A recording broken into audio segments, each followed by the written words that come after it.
Hey guys, welcome back to the channel. As you can see from our intro, we're going to go over a little bit of reloading ammunition at home. I'm just diving into this, so I don't know all the ins and outs, but we're going to go over what we do have and what we do know. And that is everything you see here. It is a long process. We're learning. You guys can learn with us. That's our favorite thing to do on this channel, is get a new hobby every 3 months and figure it out. So stay with us and I will go over everything we have here step by step, and we'll do a little unboxing of the Hornady Lock and Load AP. Let's see what's all in this gun. So we looked all over the place for this press for a long time, actually. Had one ordered on Amazon, it got canceled, didn't ship. Had one ordered at Cabela's, didn't ship. I went to Fin Feather Fur today to see if they had primers, and while I was there, 2 of them on the shelf. Unbelievable. Bought this one, couldn't cancel the Cabela's, so it's on its way too. So I guess we're gonna have 2 of them and either return it, sell it, who knows.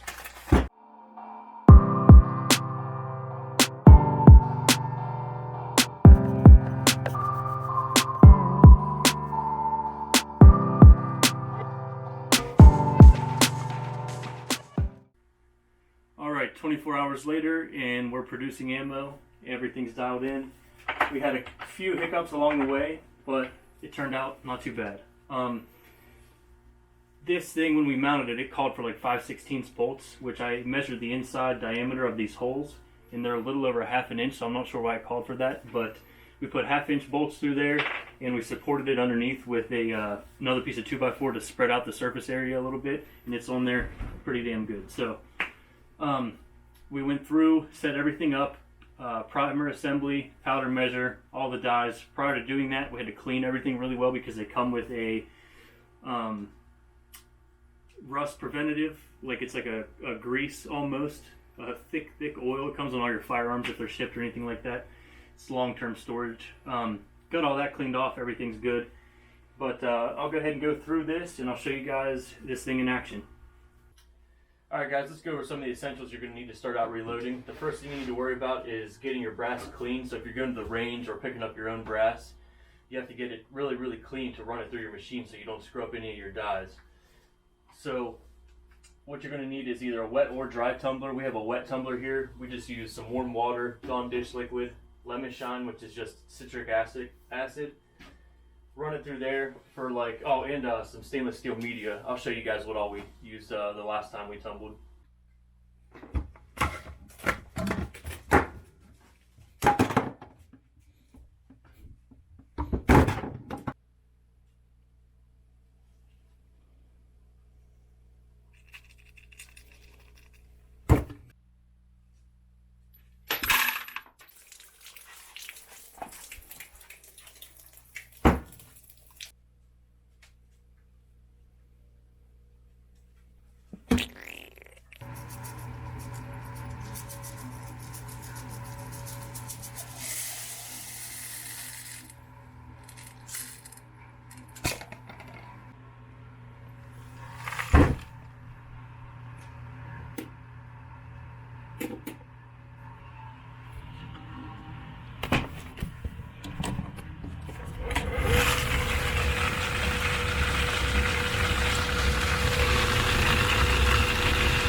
After you get it tumbled for a couple hours, sometimes up to 3 hours or so, you take it out, rinse it out, fill this up. I actually got these strainer caps for this one here so I could fill it up after it tumbles with the plug cap.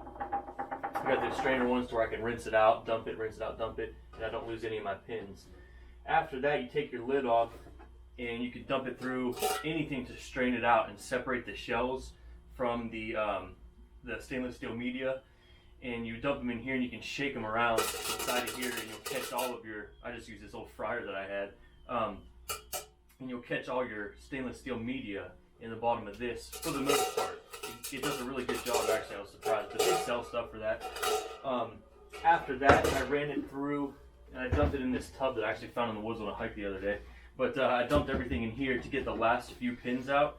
I just would run some water in here and roll it around, and the pins would actually get caught on these lines in here. So the shells would fall down, the pins would get stuck on here, and I bought this transfer magnet specifically for this. You can run it around and pick those pins up, and then take them over, and wherever you're storing them, just pull this plunger and it'll release them all. Other than that, though, you'll just have to get all your brass dry before you actually go to start reloading it. I honestly just left some in here, separated it because I did a couple different calibers, separated it all, and I left it by the wood burner for a couple hours. Other than that, people use a old oven, dehydrator, anything like that. They sell stuff for it too as well. But we'll go ahead and jump into the rest of the stuff that you're going to need on the table here, and we'll get rolling. After you figure out what you're going to need to clean your brass, you need to decide on what press you want. And you're going to have to decide what type of ammunition you want to load, which this thing pretty much does anything besides shotgun shells. We started off with 40 cal. We decided we got some bullets off of a guy out in Richmond. His name's Bill. He has a reloading shop at his house. We got these, so we decided to go with I think these are 165 grain full metal jackets. You need to take this information and find online or in a reloading manual or something a chart that tells you what kind of powder you're going to need. So I went down through the chart with this full metal jacket, 165 grain 40 caliber projectile, and then I found that I can use 231 ball powder from Winchester. We use this. We use a 5 grain load with that right now. This powder over here won't work in it as far as I know. This is for loading 223 and several other calibers on here. After you get that stuff figured out, you need to get hold of some primers. Most pistols, like your 40 caliber, 9mm, and 45 and all that, I'm pretty sure, all use small pistol primers. There's small pistol primers, there's small magnum pistol primers, there's magnum pistol primers, small rifle primers, magnum rifle primers, all kinds.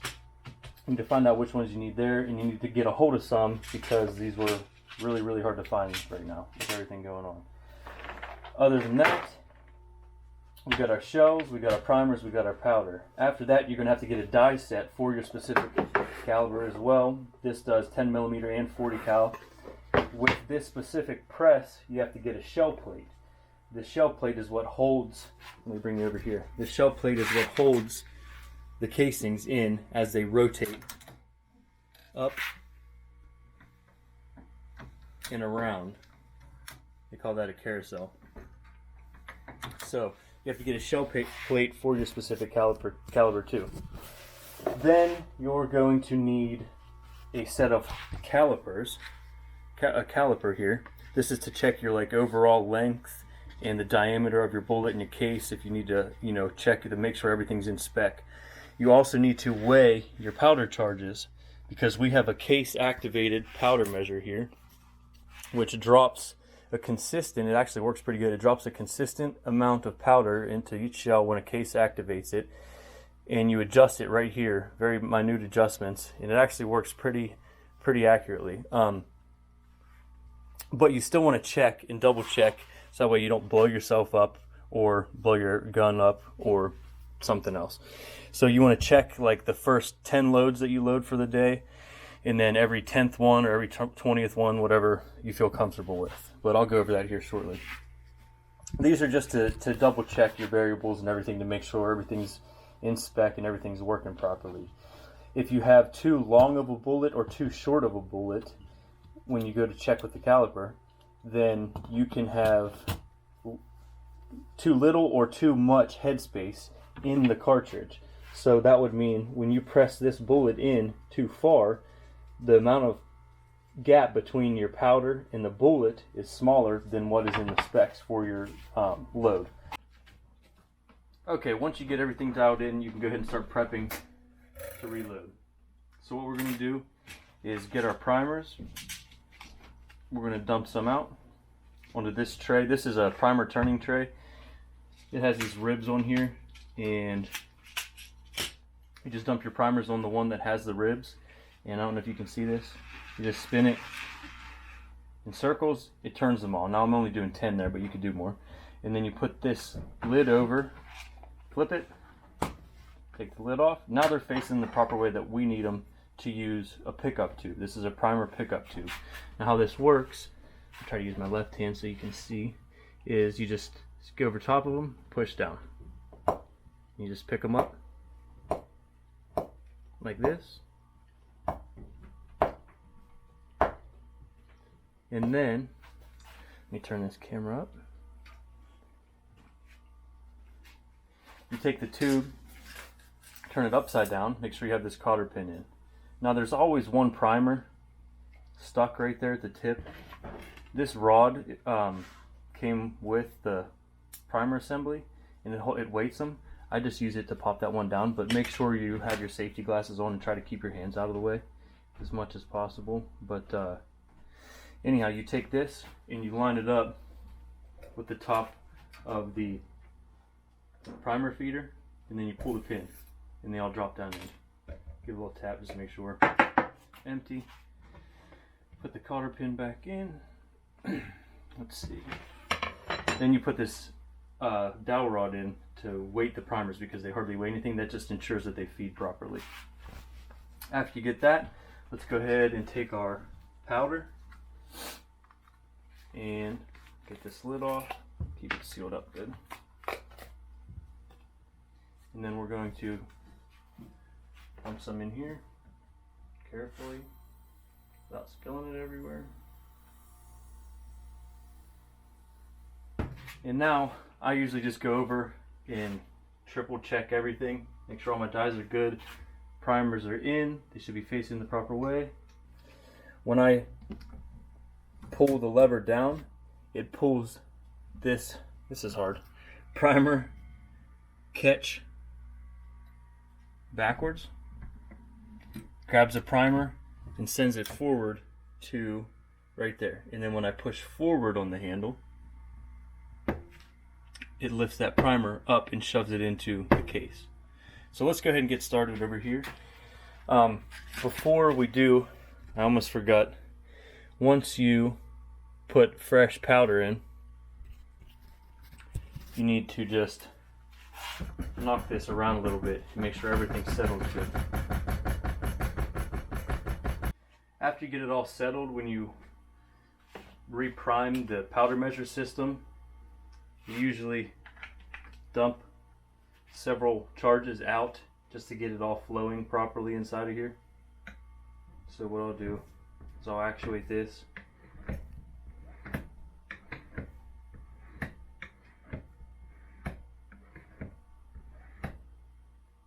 And then just pour it back in.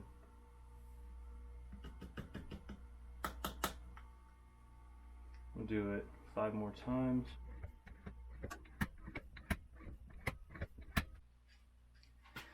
Alright, once you get the powder primed and you ran several loads through and dumped them back in the top, I ran 10 loads, I'm going to check the next one. So I'm going to turn my scale on. We already calibrated it with a 100 gram weight. We're on grains. We're going to put this on here. We're going to hit tare and zero it out. Then we're going to take this and we're going to take a powder measure here. See what it's reading. 4.9, 5.0, 4.9. Yeah, that's pretty good. We're looking for 5.0. So that's good enough for me. Shut this off. Alright, so let's get started. Let's crank a few out so you guys can see what's going on here. Try to get you a good angle. So, now everything's set up. We got primers, we got powder, we got it running consistent. More than likely, normally I would check this a couple times, but we'll see because we're going to check it as it cycles through. We're going to grab a fresh case that's been cleaned. It still has the spent primer in it. Put it into this first slot here. In this first station on this press has a dip in this retainer spring. This retainer spring is what holds all the shells in place as they go around. This first station here, it's in a divot to where you can just slide a shell right in. We're going to bring this down and it's going to rotate us into station 1 that's going to resize and deprime this shell. The old primer dropped down into the spent primer tube. Now we're going to come down, and this thing indexes a half turn for the downstroke and the upstroke. So now we're in where the new primer is going to be added, and to do that you have to push this forward. it has a new primer. I'll come over to here. This is going up into the expander die, and that opens the mouth of the bullet to accept a bullet in the future here. And we also double check every once in a while to make sure that the primer did go in and get a new primer. So we'll put that back in, send it up into the expander die. And I don't know if you can tell on the video, but that opened the mouth. You gave it a little bit of a bell to accept a new bullet. Come down, and you want to get in the habit of pushing this forward on this particular die, because normally you could run 5 shells at a time and do 5 tasks at the same time, and you would always want to be charging a new primer. The next station we're going to go up into is our case activated powder measure. Go up in, get a powder. When we come down, we're going to take this case off and come back over here, and we're going to use the scale, turn it on, zeroed, tear this out, dump our powder, and we are at 4.9 again. Good deal. So now I can take this, in the back of this funnel actually, I can just tap that powder back in. Now, what I want to do is place this case back into the station that it just came out of, and it's going to come over to the next one, and right here is when I grab an actual bullet and I place that into the mouth of the bullet, the casing here, and I try to get it pretty straight and square in there so it lines up good, and I send it up into the seating die. This is going to push that bullet in. Now you have to set these up properly. This has to be set up within, you know, 1/1000th of an inch to make sure that it seats properly. So right here I can take this off, use my calipers. I can take this off and use the calipers here and make sure they're zeroed and check my overall length. 1.131 this is reading. I'm not sure if you guys see that, it's upside down. 1.131. I'm looking for 1.13. That's close enough for me. It's within the tolerance. Oh, there's 1.13. Yeah. Okay, so we're running good. I like it. Now we got to put this back in and go to the final station, which is the crimping die. This goes up and it takes that bell out that we put in earlier, and it takes it back to the factory specs. So we're going to set it up in there. Boom, comes out, falls into the completed cartridge bin. And we already checked to make sure that it had a good primer. We made sure that the powder was at the proper grains, and we also made sure that we had the correct overall length. So this cartridge is good to go. It's going in to our bin here of completed cartridges.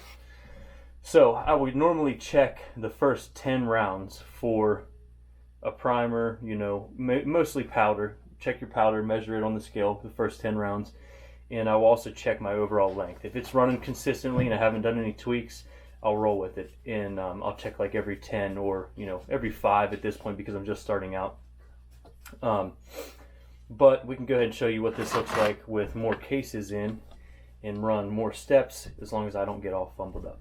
Alright, so we got a fresh case in, it goes to the first station, resized, deprimed, and then on the downstroke here, I need to remember, put a case, prime the other one. Comes up, it's expanded, case, prime, powder, case, prime. On this upstroke, we're going to add a projectile, a bullet. Looks square. We're going to send it home, come down, and then we need a case, prime, come up, and we need a bullet. Looks square. This one's getting crimped. Completed cartridge, it's been primed. Case coming up, needs a bullet.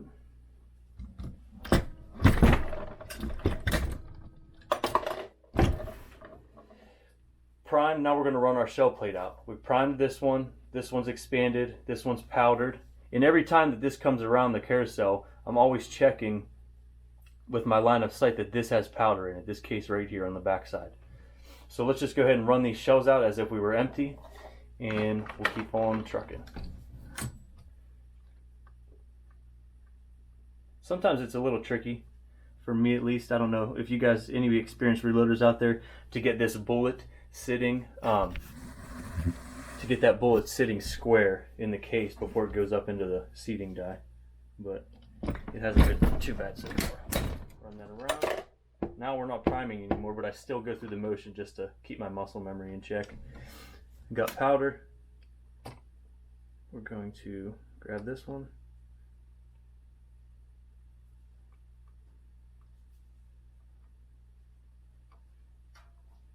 Oh my God. We were running so smooth. Alright, last one.